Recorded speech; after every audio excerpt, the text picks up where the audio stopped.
시청자 여러분 안녕하십니까? 복지TV 뉴스입니다. 정부는 지난해 장애 학생의 교육권 확보를 위해 특수교사를 오는 2017년 7,000명까지 증원하겠다는 제4차 특수교육 발전 5개년 계획을 발표한 바 있는데요. 첫 번째 소식입니다. 전국의 특수교육과 대학생들이 내년도 특수교사 정원 확보 계획에 대해 법정 정원을 늘릴 것을 강력히 촉구하고 나섰습니다. 60%의 특수교사 법정 정원 확보율로는 정부의 계획에 크게 못 미친다는 것입니다. 정유림 기자입니다. 전국의 유아 특수교육과 학생 1,200여 명이 정부의 특수교사 법정 정원을 늘려 장애인 교육권을 보장할 것을 촉구했습니다. 정부는 지난해 8월 국정과제와 제4차 특수교육 발전 5개년 계획을 통해 오는 2017년까지 7,000명의 특수교사를 신규 증원하겠다고 제시했지만 내년도 특수교사 정원 확보 계획에 따르면 이에 크게 못 미치는 상황. 이들 단체에 따르면 현재 특수교사의 법정 정원 확보율은 60%로 일반 초등학교 교사 90%와 중고등학교 85%에 비해 크게 낮은 수치를 보이고 있습니다. 단체는 정부가 장애 학생의 교육권을 침해하고 있다며 현 상황에서는 학교 현장에서 특수교육 지원을 제공받지 못하는 장애 학생의 교육 문제가 심각해질 수밖에 없다고 비판했습니다. 이렇듯 불안정한 학급에서의 교육은 진정한 특수교육의 실현을 기대하기 어렵습니다. 개개인의 특성 및 교육적 요구를 정확하게 파악하여 적절한 지원을 충분히 그리고 지속적으로 제공할 수 있어야 합니다. 단체는 또 학령기 일반 아동은 매년 30만 명씩 감소하지만 특수교육 대상 학생은 3,000명 이상씩 늘고 있다며 이 같은 추세를 감안해 특수교사의 인원 확충과 더불어 기간제 교사 등 특수교사 비정규직 문제 등도 풀어야 한다고 주장했습니다. 복지TV 뉴스 정유림입니다. 지난 7월 만 65세 이상 소득 하위 70%인 어르신들에게 경제적 도움을 주기 위한 기초연금 제도가 시작됐습니다. 하지만 기초생활수급자로서 생계급여를 받는 어르신들은 연금 20만 원을 받자마자 다시 돌려줘야 한다는데요. 그 이유와 해결책을 짚어봤습니다. 정부는 기초연금에 대해 기존의 기초생활보장 수급자로서 생계급여를 받고 있었더라도 기초연금 20만 원을 받을 수 있다고 안내합니다. 하지만 20만 원의 기초연금을 받더라도 곧바로 전액을 돌려줘야 하는 상황입니다. 이유는 기초연금이 국가가 제공한 공전 이전 소득으로 잡히면서 생계급여를 받는 기준이 되는 소득 인정액이 올라가 기존에 받던 생계급여에서 20만 원이 깎인 액수를 지급받게 되기 때문입니다. 국민기초생활보장제도는 국민이 최저생활을 유지할 수 있을 때 보충적으로 지원하는 사회 안전망의 성격을 가지고 있습니다. 이른바 보충급여의 원칙에 따라 기초생활보장 수급자의 소득 인정액과 최저생계비의 차액만큼만 생계급여로 주는 것입니다. 이러한 수급자의 소득 인정액을 산출하는 항목에 기초연금이 포함이 돼 생계급여액은 줄게 됩니다. 이렇게 기초연금을 신청해 20만 원을 받았다가 도로 빼앗기는 기초생활수급자는 지난 7월 기준 40만 명에 이를 것으로 추산되고 있습니다.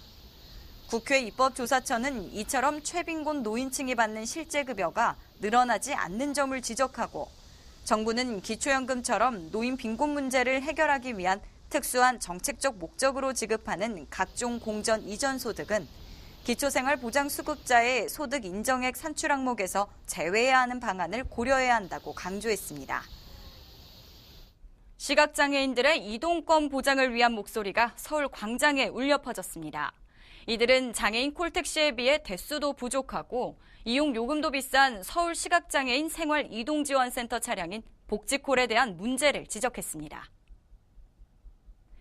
서울시각장애인 이동권 보장 투쟁위원회는 현재 서울에는 복지콜 대상자인 장애인이 2만 200여 명이 있지만 복지콜은 140여 대밖에 되지 않는다며 대기 시간이 길어지는 등 불편을 초래하고 있다고 말했습니다. 또 장애인 콜택시는 기본 요금이 5km에 1,500원, 10km 이상일 때는 1km당 35원씩을 추가로 받고 있지만 복지콜은 기본 요금이 5km에 2,000원, 추가 요금은 1km당 200원이라며 장애인 콜택시에 비해 두세 배 비싼 요금을 50% 낮추라고 촉구했습니다.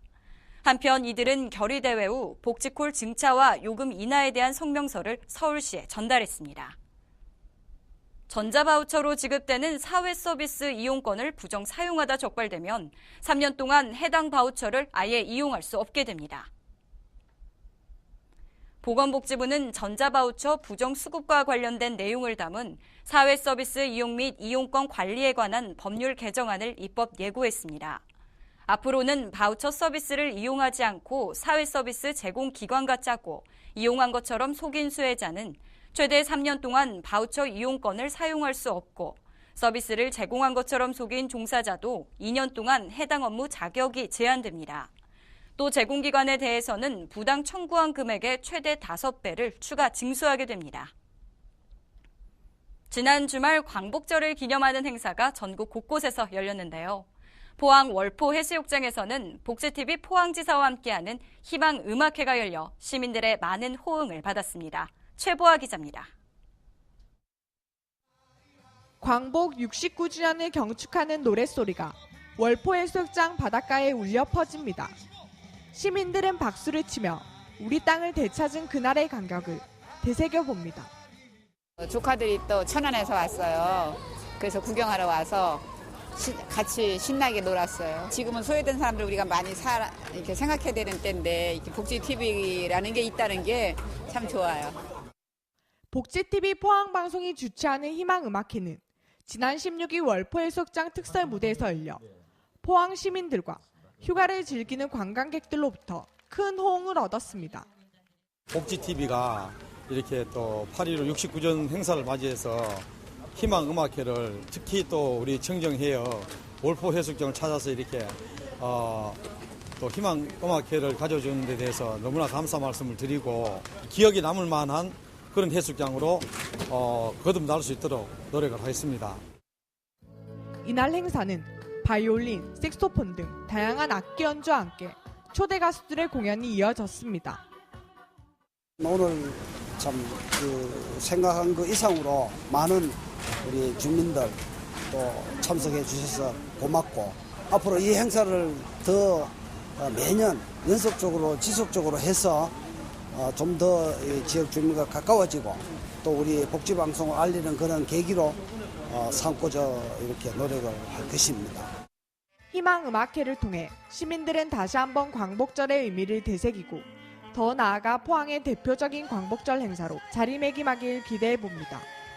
포항에서 복지TV 뉴스 최바입니다.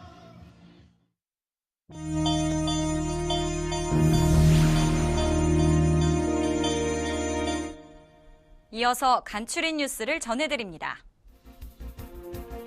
질병관리본부는 개학철을 맞아 학생들의 단체 생활이 시작되는 만큼 유치원과 초중 고등학생의 감염병 예방을 위해 예방접종 기록을 확인하고 필요한 예방접종을 완료해줄 것을 당부했습니다.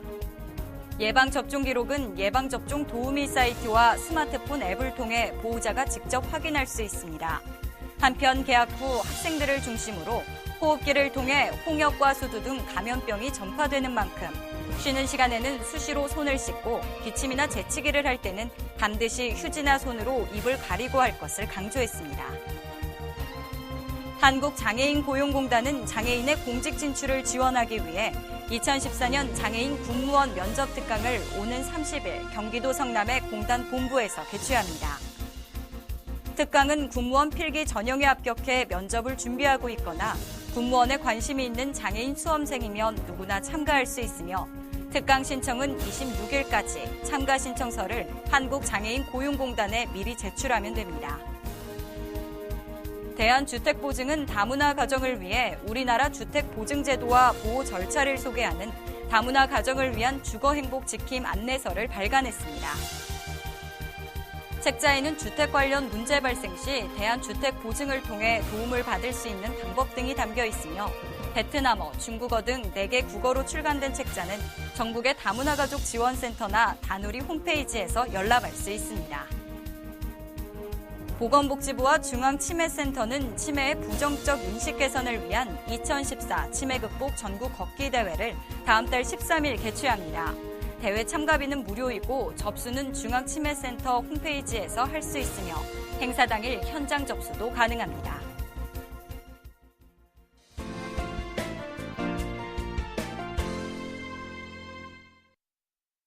최근 계속되는 내수경제 불황 속에 장애인 근로자의 고용 불안이 심각하다는 장애인 근로상담기관의 지적처럼 장애인의 고용 안정 대책이 시급히 요구되고 있습니다. 지난 7월 장애인 노동상담센터가 발표한 2014년도 상반기 장애인 노동상담 사례를 분석한 결과 전체 사례의 24%가 사업주로부터 부당해고와 관련된 상담이 가장 높게 나타났다고 밝혔습니다. 또한 임금체불이 20%, 부당한 처우가 19%, 실업급여 15% 등의 순으로 조사되어 일반 노동시장에서 장애인 근로자들이 겪어야 하는 고통이 얼마나 많은지를 단적으로 보여주고 있다 할 것입니다. 사업장 규모를 보면 전체 50명 미만의 영세사업장일수록 장애인 근로자의 고용 불안이 더 심각하다고 합니다. 근래에 와서 정부나 사업장에서는 장애인 고용을 증대하기 위한 취업 대책이 논의되고 시행되고 있는 것은 사실이지만 이미 취업해 있는 장애인 근로자의 고용 불안을 해소할 수 있는 대책은 여전히 부족한 실정입니다. 지난 1990년 제정된 장애인 고용 촉진 등에 관한 법률이 2000년 장애인 고용 촉진 및 직업재활법으로 개정되는 등 법이 시행된 지 어느덧 24년이 지나고 있습니다. 이 법의 핵심 정책이라 할 수 있는 장애인 고용 대책은 주로 취업률 제고나 일자리 창출에 중점을 두고 있습니다. 장애인에게 일자리 창출도 중요하지만 이제는 사업장에 취업해서 비장애인과 함께 열심히 일하고 있는 장애인 근로자에 대한 고용 안정 대책에 정책적 비중을 두는 등 고용 정책의 기조를 획기적으로 변화시킬 때입니다. 이를 위해서는 먼저 장애인 근로자에 대한 임금 체불이나 부당해고 문제, 또 승진 차별 등이 발생되지 않고 장애인이 마음 놓고 근로하면서 고용 안정을 유지하도록 장애인 고용 촉진 및 직업재활법 개정 보완 등이 신중히 검토되어야 하겠습니다. 다음으로 장애인의 취업률 제고에서 사업장의 고용 안정에 중점을 둔 장애인 고용 정책의 전환 또한 이루어졌으면 하는 바람입니다. 대한민국 국민이라면 누구나 교육받을 권리가 있습니다. 장애 학생 역시 국민으로서 교육권을 누려야 하며 이를 위해 장애 특성에 따라 교육할 수 있는 특수교사가 늘어나야 하는 것은 당연합니다. 특수교사 법정 정원 증원을 촉구한 지도 12년이 됐습니다. 정부는 더 이상 외면해서는 안 될 것입니다. 이상으로 복지TV 뉴스를 마칩니다. 시청해 주셔서 고맙습니다.